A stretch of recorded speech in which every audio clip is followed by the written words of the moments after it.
We're here at the press conference for Winner Takes It All, which will take place on the 22nd of April at Hardwick Hall. We're at the BoxFit Health Club and Gym in Darlington, and I've got the still undefeated, Jeff Saunders, Stonehands himself. He's now 10-0. Jeff, congratulations on your last fight. It was a tough one. 6 rounds. Mohamed Larabi, how was he? Awkward, strong, he come to win, he's fit, so yeah, it was all them together. It's a tough fight, so yeah, it was an hard night, but I enjoyed it, you know. I was definitely comfortable. It was a comfortable winner, but I did enjoy the fight. I need to be in fights like that, you know, to set me up for the bigger fights.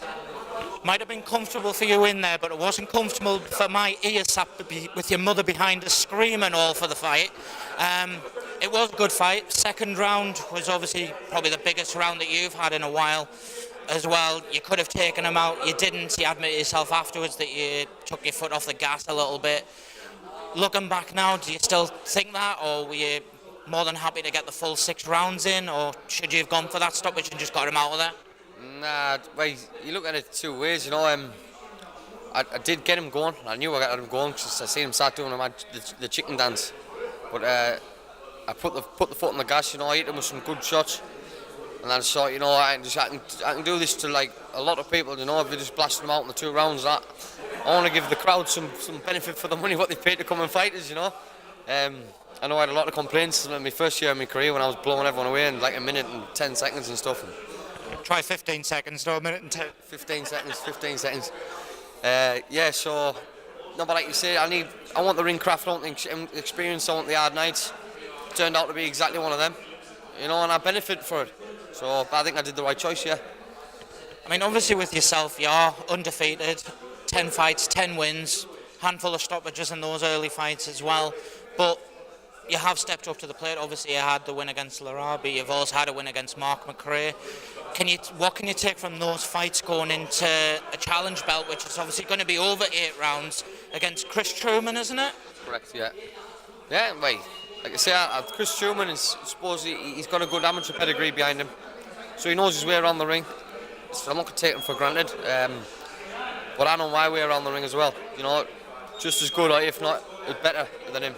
So I won't be taking it for granted, no, but I'll just take everything as one step at a time.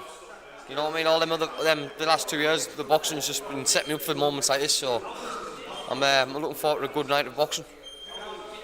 I mean, and obviously, as I said in the press conference, Paul Fraser said it hit the nail on the head. It has been 6-7 years plus since you actually fought in Sedgefield, Hardwick, around that area. So obviously, that was your amateur days. How are you thinking and feeling now, going back as an adult to when you were even before you won the ABA title, really, as well, isn't it? Yeah. It'll be 7 years since the last box there. So, but it's Sedgefield based, the Hardwick Hall Hotel, so it's my home turf. You know, I was born and bred there. So the people who'll be coming to watch the show will have seen me boxing there from the age of 11. And I'm 25 now, so that was a long time ago. Still look 11. I still act 11, actually. Doesn't your mum know it? Everyone knows it. Everyone who is a part of my life knows how old amateur can be. No, but yeah. So to go back there when I'm develop boxing now, you know, like I'm a man now. So it'd be good to show them what the final product is. So it'd be good. Very exciting. And obviously, you've been with your dad, Jeff Senior, pretty much all the way through your career. You've got Mark McGuinness, Ian Glass. How is it now for you with them as a professional, going for your first title? Exciting.